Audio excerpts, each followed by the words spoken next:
Bienvenidos a este encuentro de la Cátedra Libre de Pensamiento Clínico de Intramed.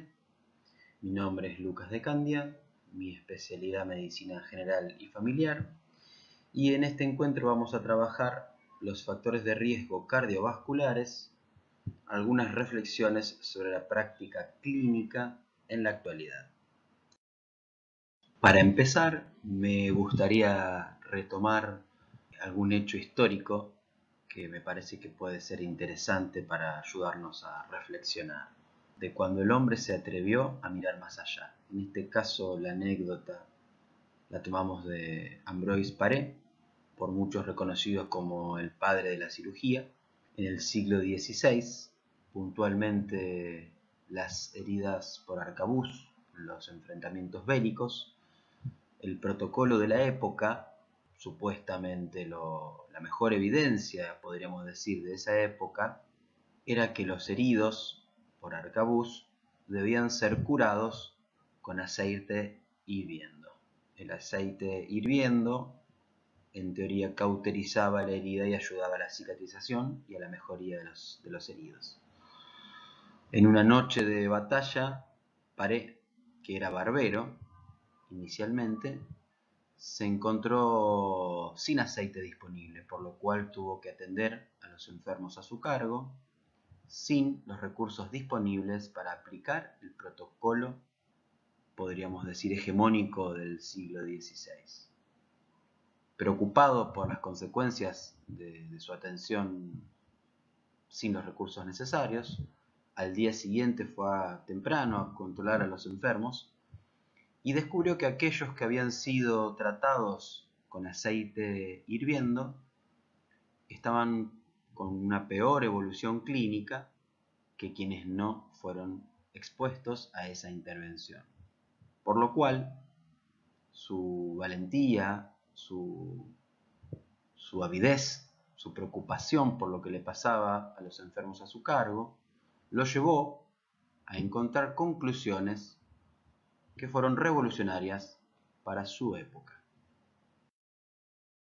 La American College of Cardiology y la American Heart Association, las asociaciones principales del área de cardiología americanas, en el año 2019, a partir de un comité de expertos, como todos los años, emiten una guía, un protocolo,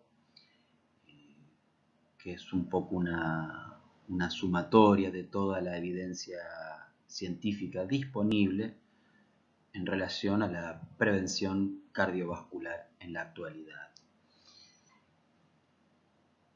Provocativamente decimos la verdad sobre prevención cardiovascular en la actualidad, poniendo en tela de juicio por qué llamarle verdad a este protocolo, que es ampliamente el más difundido y utilizado en el mundo. Ahora, con cierta brevedad, porque no es el foco principal de esta clase, vamos a recorrer algunos de los puntos de esta guía. El primero de ellos se enfoca en la evaluación del riesgo cardiovascular, en donde se deja establecido que el riesgo que se evalúa es individual, está pensado a 10 años, es decir, es el riesgo que una persona tiene de sufrir un evento cardiovascular en los próximos 10 años de su vida, según algunas variables evaluadas en el momento actual. Esta guía aclara de inicio que todas las herramientas de estimación de riesgo tienen limitaciones, lo cual es un punto interesante y que vamos a retomar varias veces a lo largo de este encuentro. Otro de los ítems destacados de esta guía de prevención cardiovascular es relacionado con los estilos de vida saludable. Tomamos aquí el concepto de estilo de vida saludable, retomaremos más adelante una discusión al respecto. Puntualmente esta guía hace énfasis en las cuestiones ampliamente conocidas, como son el beneficio en prevención cardiovascular que aporta el ejercicio regular, el control del peso corporal, el hecho de evitar el consumo de tabaco y las dietas más saludables, puntualmente la evidencia acumulada en relación a lo beneficioso de la dieta mediterránea, por ejemplo, o de algunas dietas particulares a base de frutas, nueces, vegetales, pescado, etc. Es ampliamente conocida la evidencia en favor de la aspirina como una intervención farmacológica en la prevención cardiovascular. Puntualmente, esta guía del año 2019 propone un uso limitado de la aspirina a casos particulares en donde el riesgo de sangrado a consecuencia de la aspirina no sea superior al beneficio en prevención por su efecto antiagregante. Puntualmente, identifica la necesidad de limitar su uso en personas con mayor riesgo cardiovascular y escaso riesgo de complicaciones hemorrágicas. Respecto a las estatinas, fármacos ampliamente difundidos también en el uso para prevenir eventos cardiovasculares, se recomiendan en conjunto con los previamente charlados cambios en el estilo de vida. Puntualmente se recomienda la indicación de estatinas en personas con niveles de colesterol LDL superiores o iguales a 190 miligramos decilitro, en personas con diabetes tipo 2 o en todos aquellos pacientes en los cuales se estima una alta probabilidad de sufrir accidentes cerebrovasculares y o ataque cardíaco. En los pacientes con diabetes tipo 2, a las recomendaciones antedichas de algunas intervenciones higiénico-dietéticas y la recomendación de ejercicio, se suma la metformina como intervención farmacológica que tendría un beneficio en reducir el riesgo de sufrir eventos cardiovasculares conjuntamente con lo previamente desarrollado de las estatinas. Respecto a los casos de colesterol elevado, la guía 2019 sintetiza 3 situaciones en donde es recomendada la indicación de tratamiento farmacológico con estatinas. Primer ítem, pacientes adultos con riesgo cardiovascular intermedio. Segunda posibilidad, segunda indicación, pacientes adultos de entre 40 y 75 años con diabetes tipo 2. Tercera indicación, pacientes adultos de entre 20 y 75 años con colesterol LDL mayor o igual a 190 miligramos decilitro. Respecto a la situación de pacientes adultos con TA elevada o hipertensión arterial diagnosticada, la guía insiste en las indicaciones no farmacológicas desarrolladas previamente, en la clara indicación de tratamiento antihipertensivo cuando el riesgo cardiovascular es elevado y o existen criterios diagnósticos de hipertensión, y en focalizar como objetivo el logro de cifras tensionales menores a 130/80. Respecto al consumo de tabaco, la guía realiza recomendaciones que son conocidas y esperables, ¿no? Por supuesto, la evaluación sistemática del consumo de tabaco en cada consulta, la recomendación amplia y contundente de abandono del hábito tabáquico, Y como estrategias posibles para esta intervención proponen las terapias conductuales y los fármacos, donde nombra algunos de los utilizados en el cese tabáquico. Bueno, habiendo recorrido los puntos principales de las recomendaciones de las guías más difundidas en la actualidad respecto a la prevención cardiovascular, vamos a tomar algunos conceptos para reflexionar críticamente respecto de estas guías. El primero de ellos es el concepto de riesgo, y para esto vamos a tomar un clásico artículo del año 85 de Jeffrey Rose, un epidemiólogo inglés, que nos invita a reflexionar sobre la estrategia preventiva de alto riesgo, entendiéndola a esta como un recurso provisional necesario para proteger a individuos susceptibles. Es decir, Rose nos propone entender que cuando implementamos estrategias preventivas de alto riesgo, estamos suponiendo que identificar a aquellos individuos con mayor susceptibilidad de enfermar nos va a acarrear grandes beneficios poblacionales. Rose, si bien propone que esta es una intervención válida, nos invita a pensar que si fuésemos capaces de identificar las causas subyacentes de la incidencia de un fenómeno clínico, es decir, los por qué se enferma la gente, podríamos tener intervenciones preventivas mucho más amplias y eficaces. Continuando la pregunta que nos dejaba planteada Jeffrey Rose, ¿por qué enferma la gente? ¿Por qué se produce y se distribuye una enfermedad en una población? Y retomando una mirada crítica al concepto de riesgo, riesgo como la susceptibilidad de algunos de desarrollar una enfermedad y de otros de no desarrollarla en las mismas condiciones.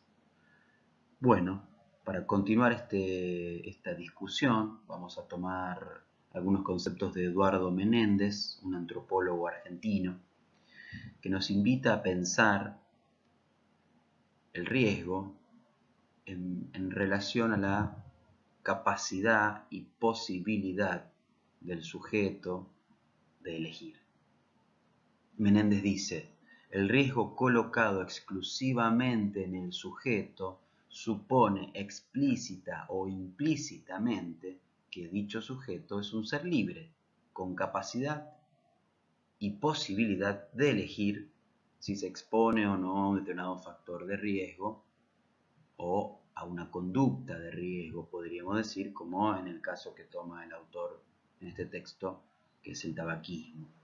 Esto nos lleva a discutir la definición de la guía de estilos de vida en contraposición con lo que comúnmente se le llama condiciones de vida o determinantes.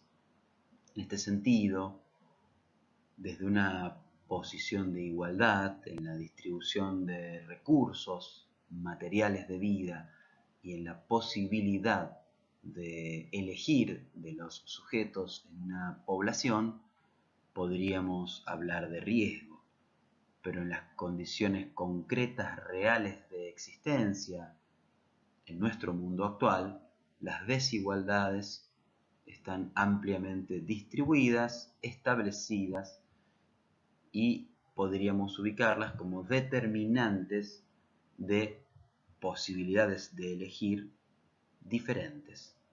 En este sentido, definir que el tipo de dieta de una familia es un riesgo y es una decisión individual de esa familia, absolutamente escindida de las condiciones determinantes particulares y generales, sería inadecuado, incorrecto y descontextualizado en nuestro abordaje. A propósito de la descontextualización, Mario Testa, médico y sanitarista argentino, en su clásico libro Pensar en Salud, nos ofrece una definición contundente que creo conveniente retomar ahora para esta reflexión crítica de las guías de prevención cardiovascular. Mario Testa dice así: la descontextualización del objeto de trabajo no permite su tratamiento como algo concreto, puesto que lo despoja de sus múltiples determinaciones. ¿Qué nos quiere decir Testa con esta definición? Y retomando la propuesta de Menéndez y de Rose, si pensamos los factores de riesgo cardiovasculares como variables independientes, descontextualizadas, aisladas, estamos suponiendo que la probabilidad de sufrir un evento cardiovascular de una persona se relaciona casi exclusivamente con su glicemia, su colesterol, su tipo de dieta o su decisión de fumar o no. En contraposición, y entendiendo que los problemas de salud son problemas complejos y que están expuestos a múltiples niveles de determinación, tenemos la obligación, en primera instancia, de reconstruir el contexto real de vida de las personas, el marco en el cual desarrollan su vida cotidiana y en el cual existen elementos que favorecen o determinan los modos de enfermar y morir de las personas y las poblaciones. El cuarto autor al que vamos a recurrir para ayudarnos a pensar críticamente las guías de prevención cardiovascular en la actualidad es un médico brasilero, Emerson Meri, que se enmarca en la corriente de la salud colectiva y que tiene mucha producción, pero uno de sus textos ineludibles es este libro, Salud, Cartografía del Trabajo Vivo. Entre muchos de sus conceptos, uno de los centrales es pensar el trabajo en salud, el trabajo clínico, como trabajo muerto versus trabajo vivo. Meri nos invita a pensar que las intervenciones en donde se niega, se esconde, se elude la condición de sujeto en un contexto real de vida del paciente o la condición de sujeto en un contexto real de trabajo del médico, lo que ocurre es trabajo muerto. Es decir, es un trabajo en el que no participan subjetividades reales, no participan personas reales. La aplicación acrítica mecánica de un protocolo de prevención cardiovascular podría ser la reproducción de un trabajo muerto que tendría poco que ver con lo que realmente implica el trabajo clínico. En contraposición, Meri reivindica y propone defender, reconstruir, repensar y retomar fuertemente el trabajo vivo en tanto encuentro real, concreto, único e irrepetible de dos personas, una con un conocimiento único sobre lo que está padeciendo en su cuerpo y otra con algunas herramientas técnicas puestas a jugar para una intervención aliviadora, curadora o de acompañamiento en un padecimiento de salud. En este sentido, es indispensable retomar esto de cada paciente, cada situación clínica no tiene comparación con la siguiente. Meri nos propone volver a esto de no existen enfermedades universales, existen personas que padecen algunos signos y síntomas clínicos que podemos clasificar como enfermedades. Pero fundamentalmente la propuesta es volver al viejo, clásico y tradicional trabajo clínico de atender personas que sufren. Al momento actual disponemos de evidencia marcada de que las relaciones sociales, la red de vínculos de una persona o de un grupo humano, se relaciona con la morbilidad y la mortalidad. Esto nos obliga a pensar de qué manera los vínculos sociales determinan los modos de enfermar y morir de las personas y las poblaciones. De alguna manera esta evidencia nos empuja o pone en jaque la mirada bastante concreta y reducida de las guías internacionales de prevención cardiovascular, apuntadas concreta y puntualmente a algunas variables a corregir. Entonces, ¿cómo podríamos pensar la prevención cardiovascular sin caer en la corrección mecánica de variables biológicas individuales? Bueno, en principio podríamos pensar tres estrategias. Uno, entendiendo que no existen guías ni protocolos de valor universal, entendiendo que la evidencia o la guía que resume la evidencia científica tiene un valor limitado. El aporte de estas investigaciones y de estas guías que resumen miles de trabajos o cientos de trabajos de investigación tiene un enfoque descontextualizado y muy puntual en algunas variables. En segundo término,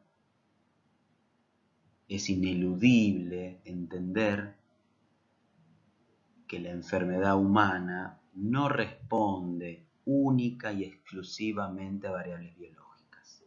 Es necesario entender que corrigiendo las cifras DTA o recomendando el cese tabáquico únicamente no vamos a resolver problemas de salud. Tenemos que entender que existen determinantes socioeconómicos, vínculos sociales, determinantes políticos, modos de entender la enfermedad en las poblaciones que de alguna manera se relacionan con el modo en que estas poblaciones transitan su padecimiento, sus modos de enfermar y morir. Sin entender estos contextos particulares de cada población, el uso acrítico de protocolos internacionales nos dejará repitiendo un trabajo muerto escasamente eficaz. En tercer punto, debemos estimular, apoyar y empujar por la producción de conocimiento contextualizado local. Necesitamos producir conocimiento que dé cuenta de cómo enferman y mueren las poblaciones en nuestro país, en estas ciudades, en nuestros contextos locales, partiendo de paradigmas de la complejidad superadores del modelo multicausal. Entonces, ¿cómo en términos más prácticos? Bueno, debemos contemplar que existen datos que nos permiten de un modo accesible ubicar las variables biológicas observadas en la historia de vida y en el contexto real de un sujeto concreto en su mundo. Es decir, debemos retomar aquellos registros en las historias clínicas, interrogar y escuchar a los pacientes en pos de su percepción de la enfermedad y su contexto real de existencia. existencia. En pos de estos datos podremos quizá entender lo que les pasa, lo que produce sufrimiento e intervenir con mayor eficacia. Puntualmente en los centros de salud de la ciudad de Rosario y en gran parte de la provincia de Santa Fe, se utiliza un modelo de historia clínica familiar que dispone de apartados de la historia clínica donde se registran, por ejemplo, la historia de los problemas familiares, los vínculos y las instituciones en las que el paciente participa, por supuesto el familiograma, se registran las condiciones de vida y del barrio, de la familia incluida en ese registro, se registra el sostenimiento económico de cada uno de los integrantes y su nivel educativo, su ocupación, su participación en instituciones sociales, laborales, recreativas. Estos datos pueden ser un modo práctico de acceder a una visión de cómo vive aquella persona que enferma y en pos de entender cómo vive, pensar singularmente estrategias preventivas. Básicamente, la propuesta que queremos hacer es la de sostener un permanente intento de construir, en conjunto con quien pone el cuerpo a la enfermedad, con quien sufre en carne propia el padecimiento, construir problemas de salud contextualizados y singularizados, de manera que se constituyan en el eje de todo trabajo clínico. Las guías, la mejor evidencia científica disponible, es una herramienta, siguiendo a las reflexiones de Emerson Mary, una herramienta que como médicos debemos utilizar críticamente, poniendo a jugar la real condición de existencia de aquel que padece un problema de salud. Cercanos al final de este encuentro y como reflexiones, me parece interesante pensar el uso acrítico de los scores de riesgo, de las guías y los protocolos internacionales de prevención cardiovascular. De alguna manera, esta tensión entre la susceptibilidad individual y las causas subyacentes de la incidencia que nos decía Rose. Si repetimos protocolos acríticos y descontextualizados, vamos a estar intentando, con pobre eficacia, identificar alguna susceptibilidad individual para prevenir en el marco de la estrategia de prevención de alto riesgo. Esto podría llevarnos a reproducir un trabajo abstracto, ineficaz e iatrogénico, a reproducir protocolos que nos lleven a una medicina sin pacientes, a una enfermedad sin cuerpos, a una medicina de control de factores de riesgo, que quizá explican pobremente por qué enferma la gente.